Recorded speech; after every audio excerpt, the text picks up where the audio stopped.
ওরে দয়ার শোনে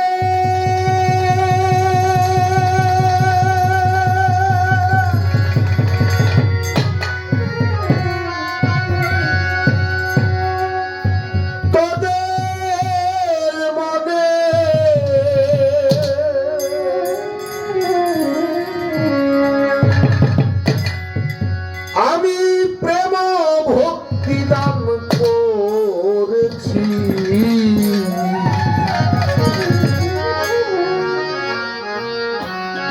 তয়ে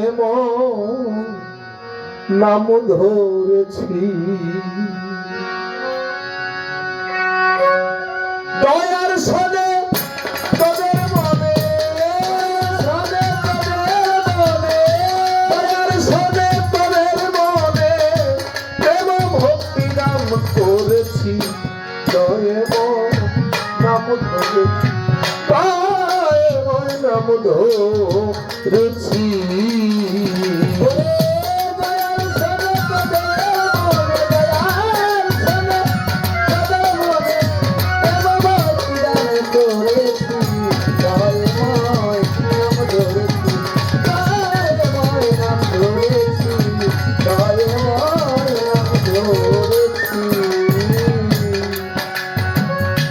আমি তোদের যাইনি ভুলে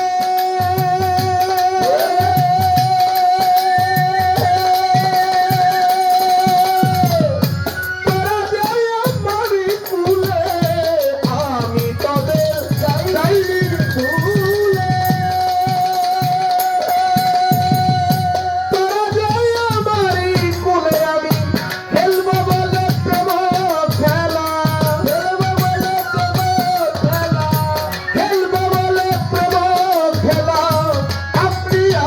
গোপন হয়েছি দয়ে নাম ধরেছি দয়ে নাম ধরেছি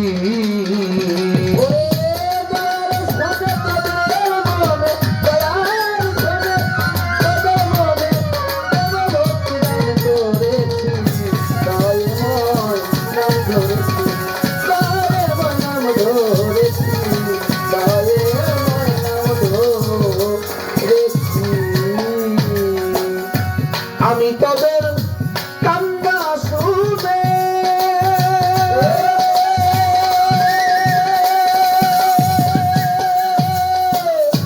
আমার মনে না প্রাণে আমি তোদের কান্না শুনে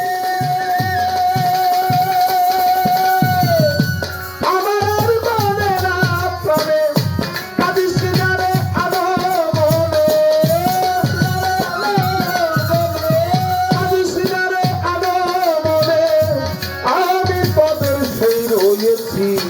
দয়ে নাম ধরেছি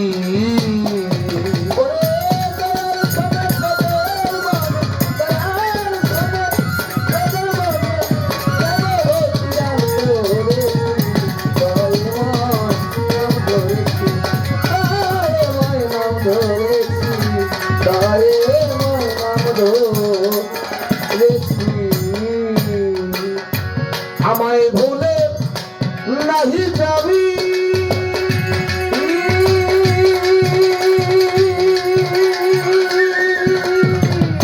প্রাণ ভরে আমায় ডাকবি আমায় ভুলে নাহি যাবি প্রাণ ভরে আমায় ডাকবি ডাকবি তখন হৃদয় মাঝে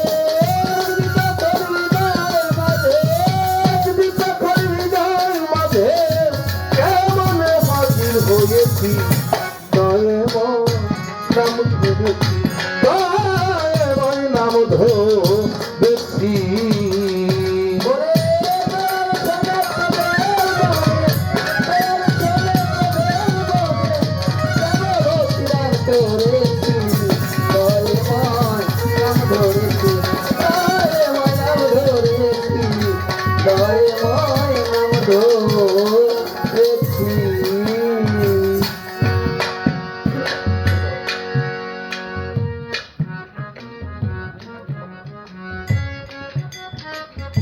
আশেক মাসেক।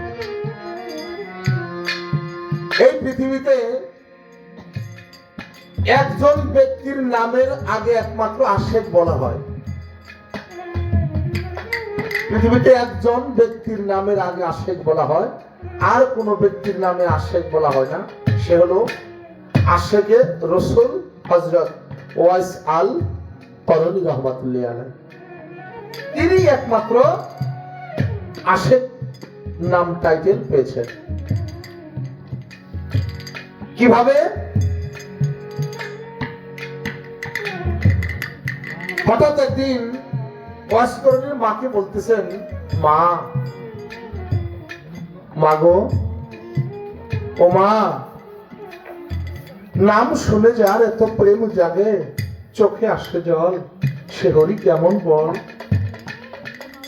গানের মধ্যে আছে, মা, তোমার কাছে একটা কথা রাখতে চাই। কি? মাগো, আমি আমার দিন বন্ধুরে কোনদিন দেখলাম না, শুধু তারে ভালোই বেসে গেলাম। মা, তুমি যদি আমাকে একটু অনুমতি দিতা, আমি আমার দয়াল নবীজির একটু দেখে আসতাম। এসে ওয়াজ করণীর মা ছিল, এ মারে কোথায় নিয়ে রাখতো?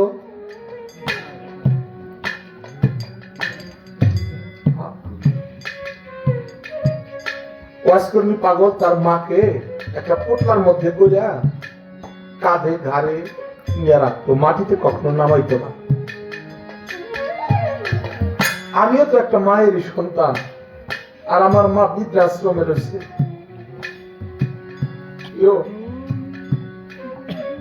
দেশের অবস্থা দেখেন কি।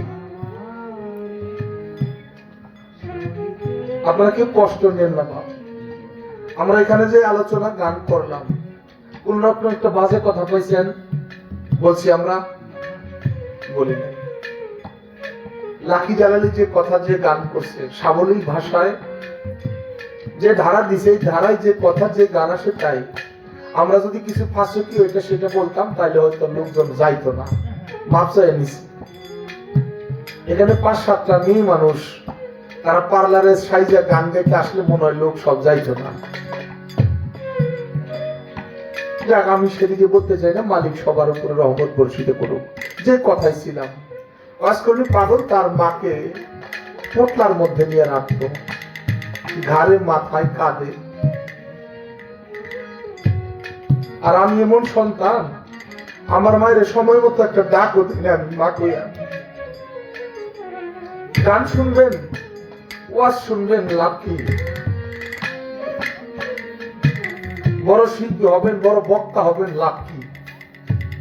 লাভ আছে? পীর বাড়ি বড় গরু নিয়ে যাবেন, লাভ হবো? মা ঘরে না খেয়ে রয়েছে, মায়ের পরেন একটা ভালো কাপড় নাই, হিসাবের নিয়ে তুমি গরু কিনে নিয়ে গেল, লাভ হবো?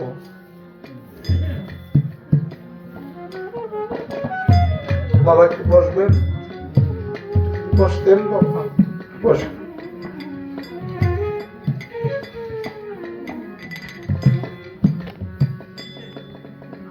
ওয়াজ করণী পাগল বলল, মা, তুমি যদি আমার একটু অনুমতি দিতা, আমার দীনবন্ধুরে আমার 2টা নয়ন দিয়ে দেখে আসতাম। ওয়াজ করণী পাগলের মা বলল, পাগল রে, তুই তো আমার সন্তান, জানিস এই পৃথিবীতে তুই ছাড়া আমার আর কেউ নাই। তবে তুই দয়াল নবীজিকে দেখতে যাবে, আমি তোকে মানা করব না, তুই যা। তবে একটা কথা তোরে বলে দেখি, খুব তাড়াতাড়ি তুই আমার কাছে আবার আসবি, যাবি কিন্তু তার আগেই তুই আসবি। আরে বাবা,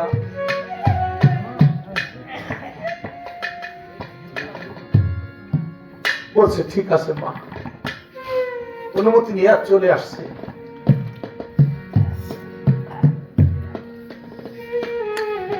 আয়সা দয়াল নবীজির বাড়িতে ডাক দিচ্ছে, দয়াল নবীজি বাড়িতে আছেন? হুজুর, হুজুর বাড়িতে আছেন? মায়ের সাথে দিয়ে ঘর থেকে বের হয়ে বলছে, হুজুর তো বাড়িতে নাই। অস্কুনি পাগল বুকটার মধ্যে 3টা থাপ্পড় দিল।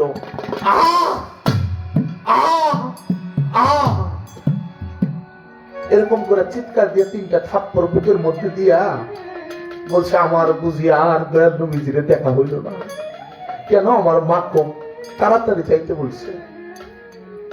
অস্কুনি পাগল চলে গেছে। চলে যাওয়ার পরে কিছুক্ষণ পরে দয়াল নবীজি বাড়িতে আসছে।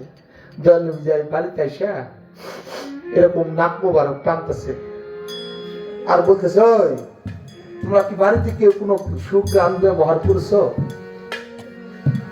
বাড়িতে এরকম সুগ্রাণে ভরে গেছে, কে কি ব্যবহার করেছো বলো? মায়ের সাথে দিকে বললো, হুজুর আমরা এরকম কেউ কোনো কিছু ব্যবহার করি নাই। তাহলে বাড়িতে এরকম সুগ্রাণে ভরে গেছে।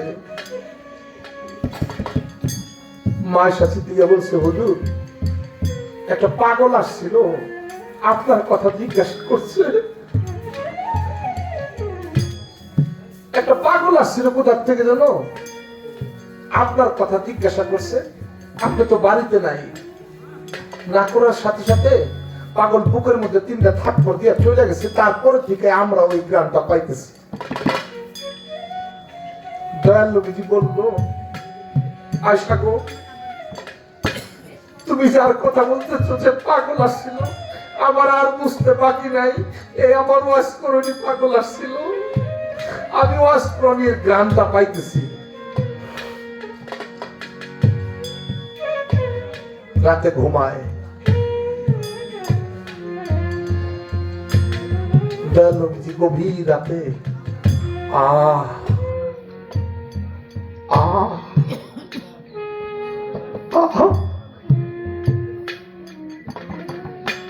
পাশে মা এসেছে, দিকে শুয়ে আছে। অবাক হয়ে গেছে, আতঙ্ক হয়ে বলছে, হুজুর আপনি এমন করতেছেন কে? কি হয়েছে এই গভীর রাত্রে এমন করতেছেন কে?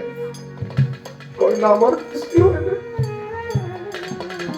বাবা, আশেকার মাসে তো পালা দিছে, প্রথম দাঁড়াই তো আমরা কিছু বলতে পারলাম না।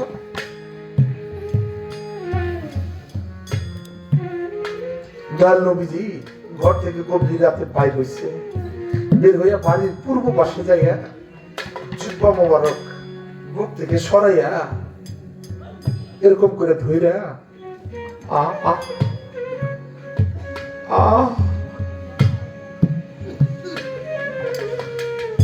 মায়ের সাথে দিকে ভাবতে লাগলো, গভীর রাতে হুজুরটা কোথায় গেল?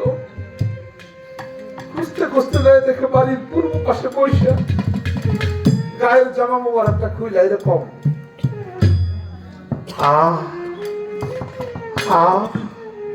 এমন এমন করতেছে যে সামনে দাঁড়াইছে। হুজুর আপনি এমন করতেছেন কে? গভীর রাতে এখানে আসলেন? দয়াল নবীজি মায়ের সাথে দিকে বলছে, আয়সা গো, তুমি আমার সামনে থেকে একটু সরে দাঁড়াও। কেন?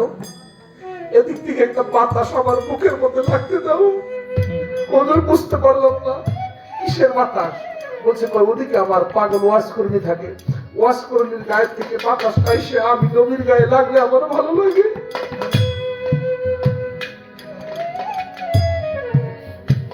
বাবা এলাম মাসে খার মাসে খেলা।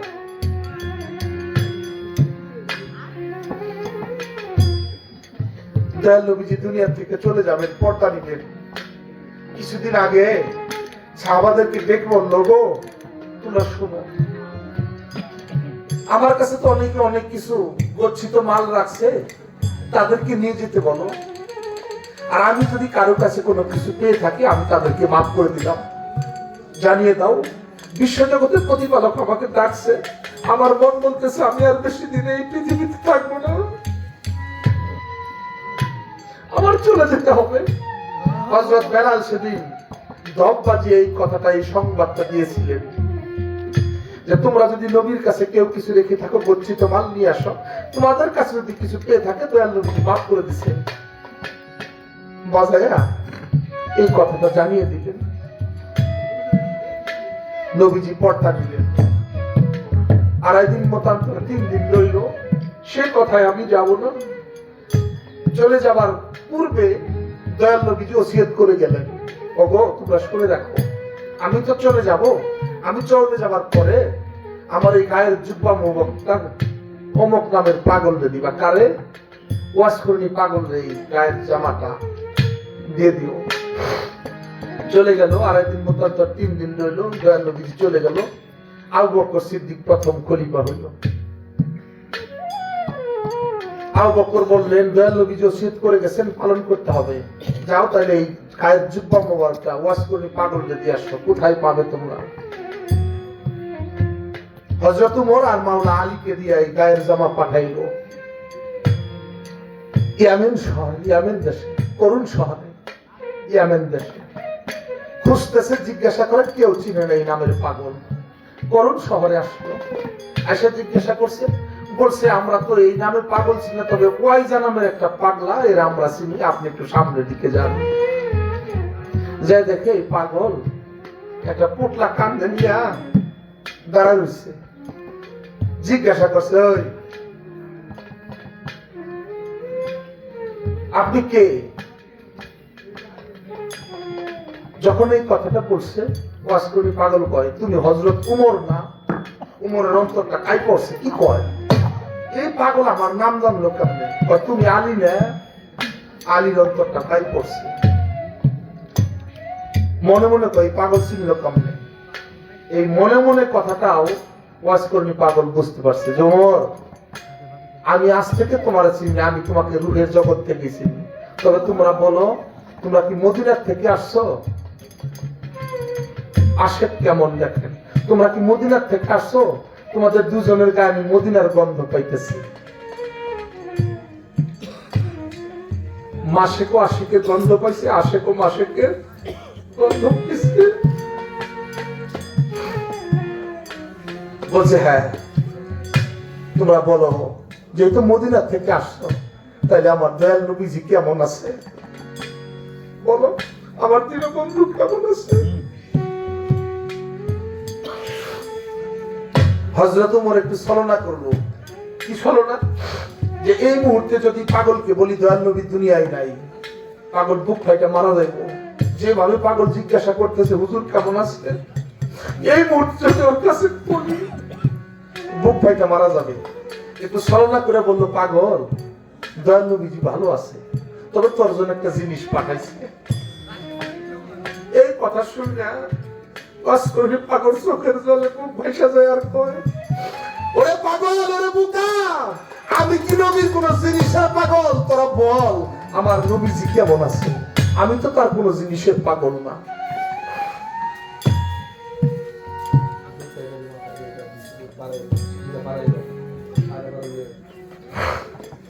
বল।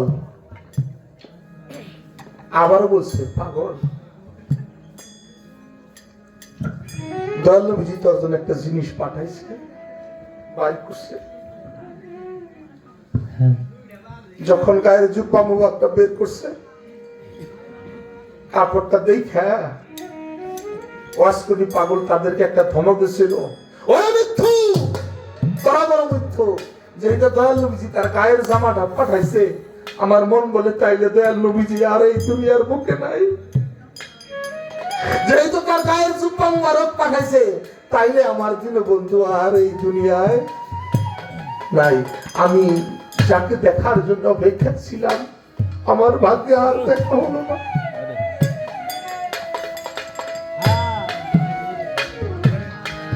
দুঃখের গালি মাথায় লইয়া রে দয়াল আমি রব যে কারবারি রে, ওরে আমি রব কারবারি রে, দয়াল আমার দুঃখ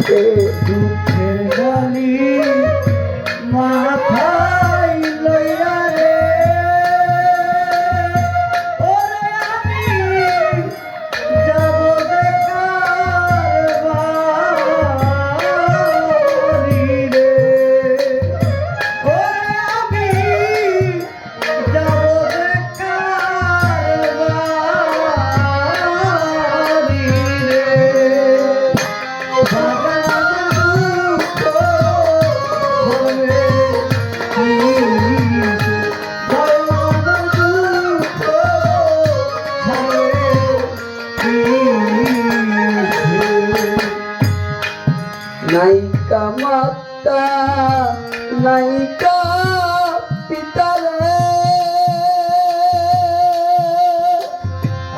ওরে আমার নাইকা জুড়ার মা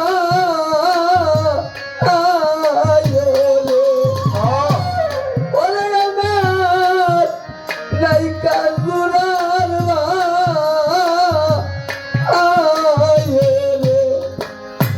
দয়াল আমার দুঃখ সারবে আমার দুঃখ সারবে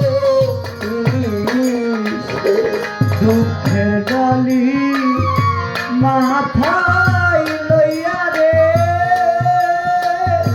ওরে আমি যাব যে কারবারি রে ওরে দয়াল যাব যে কারবারি রে দয়াল আমার দুঃখ সারবে কিসে বাজান আমার দুঃখ সারবে কিসে হাতি হারা পাখির মতরে ওরে আমি ঘুরি বনে রে দয়াল আমি ঘুরি বনে রে দয়াল আমার দুঃখ সারবে আমার দুঃখ সারবে সে দুঃখের ডালি মাথায় লইয়া রে ওরে আমি যাব যে কারবারি রে ওরে দয়াল যাব যে কারবারি রে দয়াল আমার দুঃখ সারবে দয়াল আমার দুঃখ সারবে তার কাছে কই মনের ব্যথা রে এই জগতে বান্ধব কেহ না আয় রে ওরে আমার বান্ধব কেহ না আয় রে দয়াল আমার দুঃখ সারবে আমার দুঃখ সারবে দয়াল আমার দুঃখ সারবে দয়াল আমার দুঃখ সারবে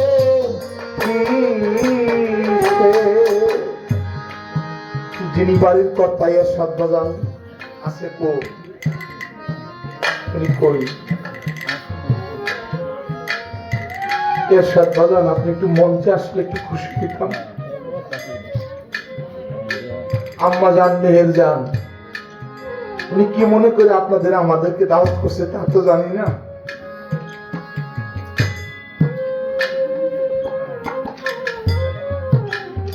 দেখেন অনেক মানুষ আসছিল চলে গেছে এখনো যারা আছেন আমি মনে করি তাদের বুকের ভিতরে না জানি কোন ব্যথা না জানি কোন ব্যথা নিয়ে বসে রয়েছে যে কোন সময় লাঠি জ্বালালি আমাদের সেই পুরানো ব্যথাটা মনে করাই দিব আলামিন সরকার সেই পুরানো ব্যথাটা মনে করাই দিব দুপুরে চোখের জল ঝরাইয়া মনটা একটু পরিষ্কার করে বাড়িতে আসলো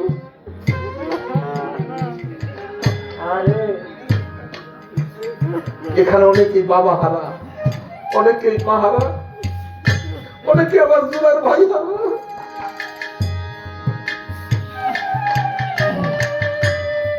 মাও নাই মোর বাপ নাই মোর আমার নাই কাজুরার ভাইরে ভাবে আমার কেউ নাই ভাবে আমার কেউ ভাবে আমার কেহ নাই, ভাবে আমার কেহ নাই, ভাবে আমার কেহ নাই, ভাবে আমার কেহ নাই। আমি কি করিব কোথায় যাব রে আমার কে দিবে কানারে ভাবে আমার কেউ নেই ভাবে আমার কেহ নাই, ভাবে আমার কেহ নাই, ভাবে আমার কেহ নাই রে। জামাল ভাই রে ভাইয়ে জানে ভাইয়ের জ্বালানে যার মোসে জোরার ভাইয়ের ভাবে আমার কেহ নাই, ভাবে আমার কেহ নাই, ভাবে আমার কেহ নাই, ভাবে আমার কেহ নাই রে। ভালো যদি প্রাণের ভাইরে আমার ভাই বলিয়াই ডাক্তরে ভাবে আমার কেহ নাই, ভাবে আমার কেহ নাই রে, ভাবে আমার কেহ নাই, ভাবে আমার কেহ নাই রে। বাজান যার হারাইছে সেই তো জানে রে এর সাত বাজান হারানোর কি জ্বালা রে ভাবে আমার কেহ নাই, ভাবে আমার কেহ নাই রে, ভাবে আমার কেহ নাই, ভাবে আমার কেহ নাই রে। এই জগতে বুক যাই খাজে দুঃখ বুঝবে আমার এমন বন্ধ নাই ভাবে আমার কেহ নাই, ভাবে আমার কেহ নাই, ভাবে আমার কেহ নাই, ভাবে আমার কেহ নাই রে। তার মান আমি খাইছিলাম বাসরে আমি না দিছিলাম পয়সারে ভাবে আমার কেউ নাই, ভাবে আমার কেহ নাই, ভাবে আমার কেহ নাই, ভাবে আমার কেহ নাই রে। আগে যদি জানতাম রে আমার কেমন হইব দশারে আমার দয়ালি আগে যদি জানতাম রে আমার কেমন হইব দশারে আমার দয়াল রে। আগে যদি জানতাম রে দয়াল হইব দশারে আমার দয়াল রে। না কবিতাম ভালোর বাসা থাকিতামে আমার বন্ধু বন্ধু রে না করিতাম ভালোবাসা থাকিতাম একলা রে আমার দয়াল রে না করিতাম ভালোবাসা থাকিতাম একলা রে আমার দয়াল রে মায়ের পেটের ভাই হয় ভাই রে ধন সম্পত্তির ভাগী তরিকার ভাই তোমরাই তো নিদান কালের সাথী মায়ের পেটের ভাই হয় ভাই রে জগতে ধন সম্পত্তির ভাগী তরিকার ভাই তোমরাই তো নিদান কালের সাথী ভাই যাবে মায়ের জ্বালা আমার ভাই যাবে মায়ের জ্বালা তরিকার ভাই কলার মালা ভাই জানে ভাইয়ের জ্বালা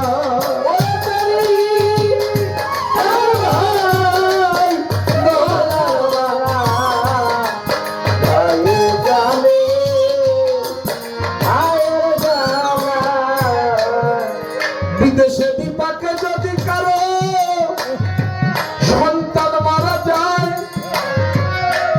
দেশের কেহ না জানিতে জানে দুঃখী মায় মাই জানে কানের জানো অস্ত্র নিরে মাই জানে কানের জ্বালা ভাবে মাই জানে কানের জ্বালা মাইজানে সন কানের জ্বালা ওরে সন্তান হারায় আমার অন্তর কালা মাইজানে সন কানের জ্বালা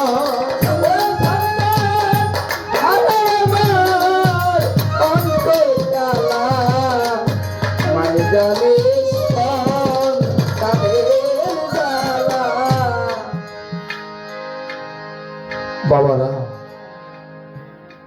আপনাদের মনে যে ব্যথা যে দুঃখ নিয়ে বসে আছেন আমি আপনাদের সান্ত্বনা দেব সেই ভাষা আমার নাই তবে এটা সত্য যারা এখনো আছেন তারা না জানি কি ব্যথা নিয়ে বসে আছেন এটাই সত্য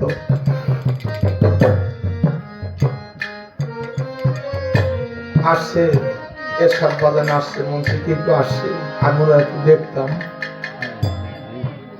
আছে আরে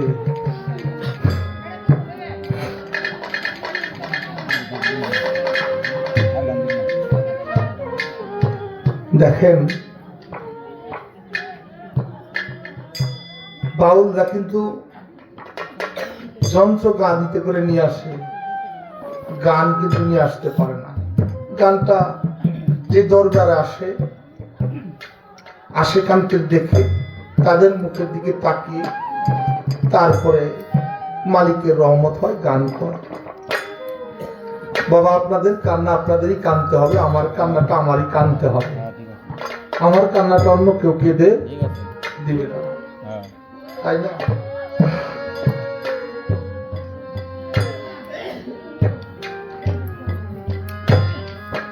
মাফ করবেন অনেক কথাই বলছি মায়েরা চাতক পাখির মতো বসে আছে দেখেন এখানকার কেউ বলতে পারবেন না কোনোদিন কোন সময় না এখনো না যে কারো মা কারোর কাছে বলছিল বাবা তুই আমার বাজার থেকে বড় থেকে একটা মাছ কিনে এনে খাওয়াস মা কিন্তু সন্তানের কাছে চাই নাই আমার ভালো থেকে একটা জামা কাপড় কিনে দিস শাড়ি আনিস 2 কেজি মিষ্টি আনিস 2 কেজি আপেল কিনে আনিস মা কোনোদিন কোন সন্তানের কাছে চাই নাই চাইছে চাই নাই তবে মায়ের একটা চাওয়া আছে কি বাবা আমি তোর কাছে জীবনে কিছুই চাবো না। আমি এক সপ্তাহ না খেয়ে পয়সা থাকবো, তোর কাছে আমি চাবো না। তবে তোর কাছে একটা জিনিস আমি চাই বাবা, তুই যেখানেই থাকিস বাড়িতে আইসা তুই আমার সময় মতো মা কয়ে একটু ডাক দিবি। খালি তুই আমার একটু মা কয়ে ডাক দিস, আমি তোর কাছে আর জীবনে কিছুই চাই না। একজন বাবার ওই কথা, বাপরে তুই যখন আমারে বায়না করছিলি আমারে ঈদের দিন নতুন জামা কাপড় এনে দিবা, ছোট ছিলি তুই, আমি ভ্যান গাড়ি রিক্সা দিন মজুর কাজ করে আমি তোর ঈদের আগের দিন নতুন জামা কাপড় বাড়িতে এনে দিছি, ঈদের দিন সকালে তোরে পরাইছি তোর মুখে একটু হাসি দেখার জন্য। তুই এখন বড় হইছস, কামাই করতে পারস, তোর কাছে আমি জীবনে একটা জামা কাপড় চাবো না। তবে তুই শুধু আমার এই সময় মতো বাবা করে ডাক দিস, ঠিক কিনা বলেন? আরে কিছু কিছু সন্তান আছে মায়ের মা করে ডাকবে না, আসলে এরকম ডাকবে না, দেয় না, খেয়াল করবেন। এই বাড়ি ওই বাড়ি মা খালি পাগলের মতন ঘুরে। কেউ যদি জিজ্ঞাসা কি অমুকের মা তোমার কি হয়েছে, তোমার এমন দেওয়া যায় কেন, তুমি খাও না গোসল করো না, এমন দেওয়া যায় কে তোমার? মায় কারোর কাছে কয় না,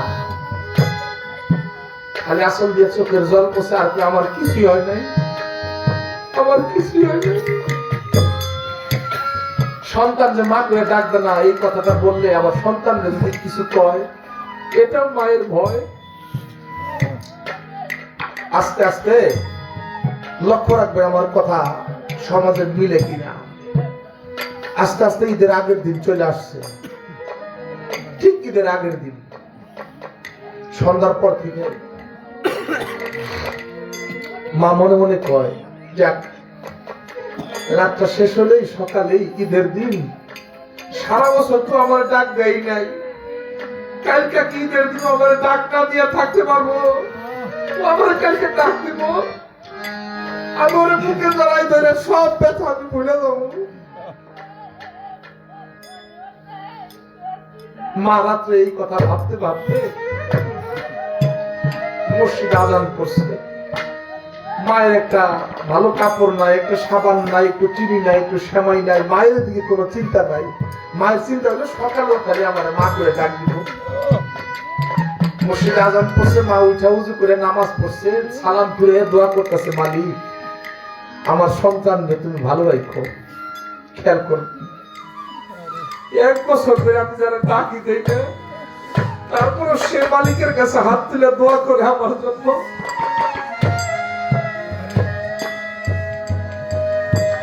সকাল হয়েছে, মা ওই পুরে ঘর থেকে সন্তানের ঘরের দিকে তাকাই রয়েছে, কোন সময় আইসাও আমার মা কো একটা ডাক দিব, কোন সময় আইবো আমার কাছে। তাকায় থাকতে থাকতে দেখতেছে ওর নিজের সন্তানের এই গোসল আসল করে নতুন জামা কাপড় পরে হাতে ধরে টাইনা ঈদের মাঠের দিকে নিয়ে যায়। এই দৃশ্য পাই দেখা মুখ থাপড়ায় আর কই, মালিক এখন আমার আর কুলাই না, আমার এখন আর কুলাই না।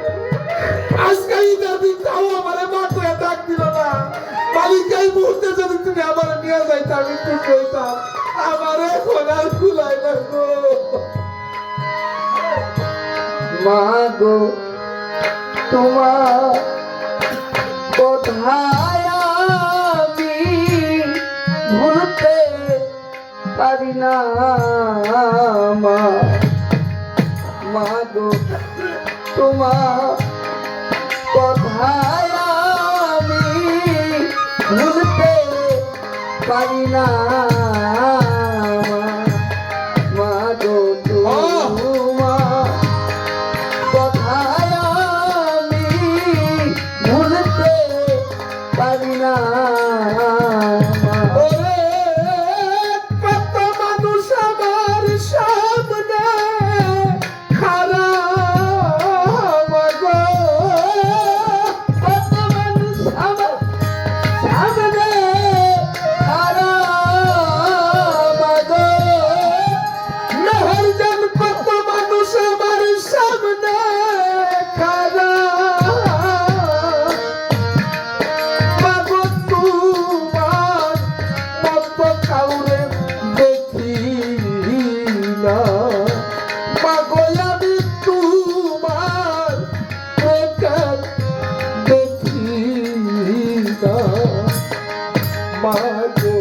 তোমার কথা আমি ভুলতে পারি না।